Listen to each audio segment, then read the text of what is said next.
السلام علیکم ورحمۃ اللہ وبرکاتہ۔ رمضان المبارک کی راتوں میں سے ایک رات شب قدر کہلاتی ہے، جو بہت ہی برکت اور خیر والی رات ہے۔ کلام پاک میں اس کو 1000 مہینوں سے افضل بتایا گیا ہے۔ 1000 مہینے کے 83 برس 4 مہینے ہوتے ہیں۔ خوش نصیب ہے وہ شخص جس کو اس رات کی عبادت نصیب ہو جائے۔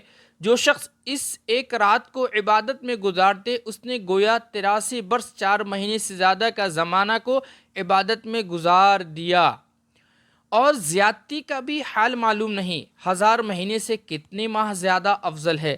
اللہ جل شانہ نے ایک آیت نازل فرمائی، ایک سورت نازل فرمائی، انا انزلناہ فی لیلۃ القدر وما ادراک ما لیلۃ القدر۔ اس کا شان نزول یہ ہے کہ لوگ پوچھا کرتے تھے کہ پہلی کی امتیں جو ہے اللہ نے انہیں بہت زیادہ عمریں دی تھی، 800 سال، 900 سال، 950 سال۔ حضرت نوح علیہ السلام کے بارے میں آتا ہے کہ 950 سال اللہ کی طرف اللہ کے دین کے لیے لوگوں کو دعوت دیتے رہے۔ اسی طرح حضرت زکریا علیہ السلام، حضرت یوشع علیہ السلام، ان لوگوں کی عمریں 80 سال تک، یہ لوگ پلک جھپکنے کے برابر بھی یہ لوگ کیا کرے، مشغول نہیں ہوئے اور عبادت کرتے رہے۔ تو اس طرح سے جو ہے اللہ کے نبی صلی اللہ علیہ وسلم کو بھی تھوڑا رنج ہوا، غم ہوا کہ میری امت کے تو عمر کم ہے۔ تو اللہ نے اس رنج اور غم کی تلافی کے لیے اس سورت کو نازل فرمایا۔ بسم اللہ الرحمن الرحیم، انا انزلناہ فی لیلۃ القدر۔ بے شک ہم نے قرآن پاک کو شب قدر میں اتارا ہے، یعنی قرآن پاک لوح محفوظ سے آسمان دنیا پر اسی رات میں اترا ہے۔ یہی ایک بات ہے، اس رات کی فضیلت کے لیے کافی ہے، اس رات کی فضیلت کے لیے ایک بات کافی ہے۔ قرآن کریم جیسی عظمت والی چیز اس میں نازل ہوئی ہے۔ پھر آگے ارشاد فرمایا کہ وما ادراک ما لیلۃ القدر۔ آپ کو معلوم ہے کہ شب قدر کیسی بڑی چیز ہے، شب قدر کیا ہے، یعنی اس رات کی بڑائی اور فضیلت کا آپ کو علم بھی ہے کہ کتنی خوبیاں اور کس قدر فضائل اس میں ہیں۔ اس کے بعد چند فضائل کا ذکر فرماتے ہوئے فرمایا لیلۃ القدر خیر من الف الشہر۔ شب قدر 1000 مہینوں سے بہتر ہے، یعنی 1000 مہینہ تک عبادت کرنے کا جس قدر ثواب ہے، اس سے زیادہ شب قدر میں عبادت کرنے کا ثواب ہے، اور اس زیادتی کا علم بھی نہیں کہ کتنے زیادہ ہے۔ تنزل الملائکۃ، اس رات میں فرشتے اترتے ہیں۔ علامہ رازی رحمۃ اللہ علیہ لکھتے ہیں کہ ملائکہ نے جب ابتدا میں تجھے دیکھا تھا تو تجھ سے نفرت ظاہر کی تھی، اور بارگاہ عالی میں عرض کیا تھا کہ ایسی چیز کو آپ پیدا فرماتے ہیں جو دنیا میں فساد کرے اور خون بہائے۔ اس کے بعد والدین نے جب تجھے اول مرتبہ دیکھا تو منی کا قطرہ تھا جو تجھ سے نفرت کی تھی، حتیٰ کہ کپڑے کو الگ لگ جائے تو الگ دھلک کر دیتے، کپڑے کو دھوتے۔ یہ نوبت آ گئی، لیکن حق تعالی شانہ نے اس قطرے کو بہتر صورت میں بنایا تو والدین کو بھی شفقت اور پیار کی نوبت آئی، اور جبکہ توفیق الہی ہے تو شب قدر کی معرفت الہی اطاعت ربانی میں مشغول ہے، تو ملائکہ بھی اپنے اس فقرہ کی معذرت کرنے کے لیے اترتے ہیں۔ والروح، اور اس رات میں روح القدس یعنی حضرت جبرائیل علیہ السلام نازل ہوتے ہیں۔ حضرت جبرائیل علیہ السلام بھی یہاں آتے ہیں۔ بِإِذْنِ رَبِّهِمْ، اپنے پروردگار کے حکم سے ہر امر خیر کو لے کر زمین کی طرف اترتے ہیں۔ مظاہر حق میں لکھا ہے کہ اسی رات میں ملائکہ کی پیدائش ہوئی، اور اسی رات میں آدم علیہ السلام کا مادہ جمع ہوا، اور اسی رات میں جنت میں درخت لگائے گئے، اور دعا وغیرہ کا قبول ہونا بکثرت روایات میں وارد ہوا ہے۔ نبی کریم صلی اللہ علیہ وسلم کا ارشاد ہے کہ جو شخص لیلۃ القدر میں ایمان کے ساتھ اور ثواب کی نیت سے عبادت کے لیے کھڑا ہو، اس کے پچھلے تمام گناہ معاف کر دیے جاتے ہیں۔ کھڑا ہونے کا مطلب یہ ہے کہ نماز پڑھے، اور اسی حکم میں یہ بھی ہے کہ کسی اور عبادت، تلاوت اور ذکر وغیرہ میں مشغول ہو، اور ثواب کی امید رکھنے کا مطلب یہ ہے کہ ریاکاری وغیرہ کسی بدنیتی سے کھڑا نہ ہو کہ لوگ کہیں گے ارے کتنا متقی ہے، ارے دیکھو یہ تو راتوں رات اللہ کی عبادت کرتا ہے۔ نہیں، بلکہ اخلاص کے ساتھ محض اللہ کی رضا کے لیے اور ثواب کے حصول کی نیت سے کھڑا ہو۔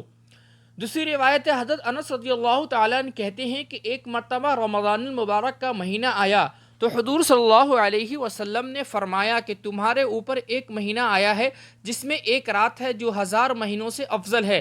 جو شخص اس رات سے محروم رہ گیا گویا ساری ہی خیر سے محروم رہ گیا اور اس کی بھلائی سے محروم نہیں رہتا مگر وہ شخص جو حقیقتاً محروم ہی ہے. حقیقتاً اس کی محرومی سے کیا تعامل ہے؟ جو اس قدر بڑی نعمت کو ہاتھ سے کھو دے.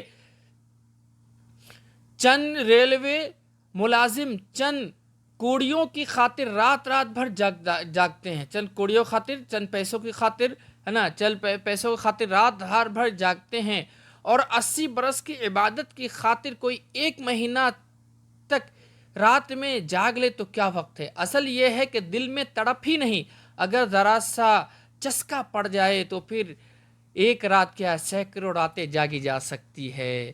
سبحان اللہ. اللہ کے نبی صلی اللہ علیہ وسلم نے ایک مرتبہ اما عائشہ رضی اللہ تعالیٰ نبی اکرم صلی اللہ علیہ وسلم سے نقل فرماتی ہیں کہ لیلۃ القدر کو رمضان کے اخیر 10 کی راتوں میں تلاش کرو. جمہور علماء کے نزدیک اخیر 10 21ویں رات سے شروع ہوتا ہے. عام ہے کہ مہینہ 29 کا ہو یا 30 ہو، اس سے کوئی مطلب نہیں ہے، آپ کو 21 سے شروع کرنا ہے. اس حساب سے حدیث بالا کے مطابق شب قدر کی تلاش 21 23 25 27 29 راتوں میں کرنا چاہیے. اگر 29 کا مہینہ ہو تب بھی یہ 29 کی جو ہوتا ہے یہ آخر 10 ہی کہلائے گا. دوسری ایک روایت میں حضرت عبادہ رضی اللہ تعالیٰ عنہ کہتے ہیں کہ نبی کریم صلی اللہ علیہ وسلم اس لیے باہر تشریف لائے تاکہ ہمیں شب قدر کی اطلاع فرما دیں، مگر وہ مسلمانوں میں جھگڑا ہو رہا تھا.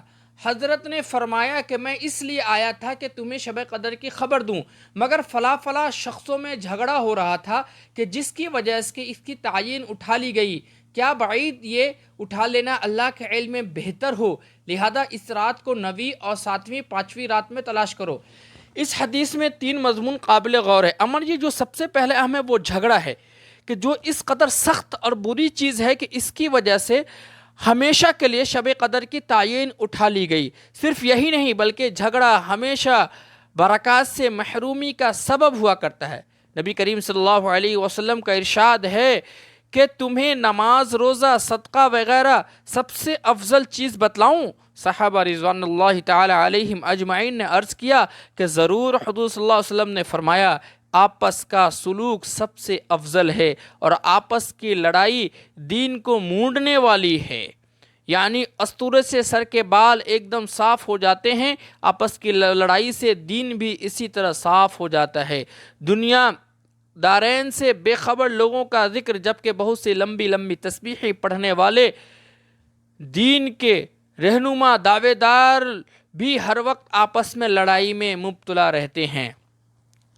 دوسری اللہ کے مصلحت یہ تھی کہ اللہ نے اس رات کو پہلے نبی کو بتایا پھر بھلا دیا. اس میں ایک مصلحت یہ بھی علماء نے لکھا ہے کہ ہو سکتا ہے کہ لوگ جب ایک رات کی تعین ہو جاتے تو لوگ سارے رمضان عبادت ہی نہ کرتے، صرف اسی رات میں آتے اور خوب اخلاص رو دھو کے عبادت کرتے اور پھر اس کے بعد پھر وہی جو پہلی شکل تھی. تو اس کی بھی تعین نہ کرنے کے اللہ کی ایک مصلحت رہی ہوگی. بہرخیر جو بھی ہو، اللہ تعالی ہم لوگوں کو اس ماہ مبارک اور شب قدر کی ایک ایک رات کی قدر کرنے کی توفیق عطا فرمائے.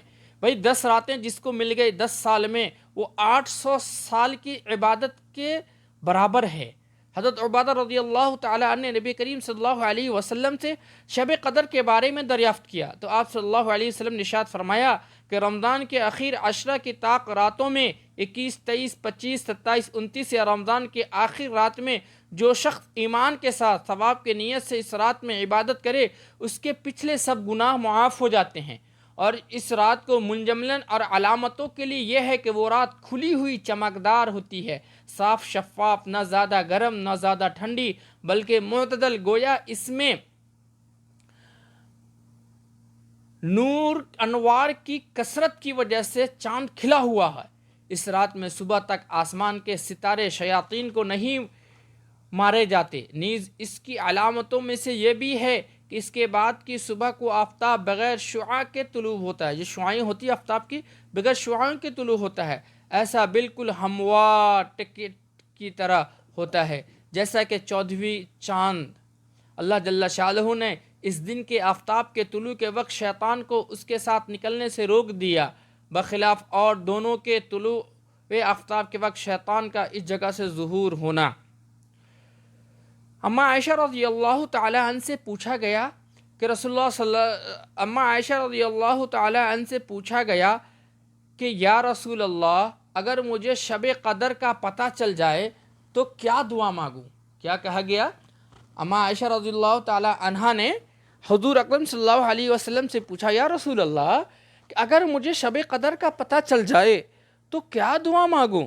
حضور صلی اللہ علیہ وسلم نے فرمایا، اللہم انکا عفو کریم تحب العفو فاعف عنی۔ اے اللہ، بے شک معاف کرنے والا ہے اور پسند کرتا ہے معاف کرنے کو، پس معاف فرما دے۔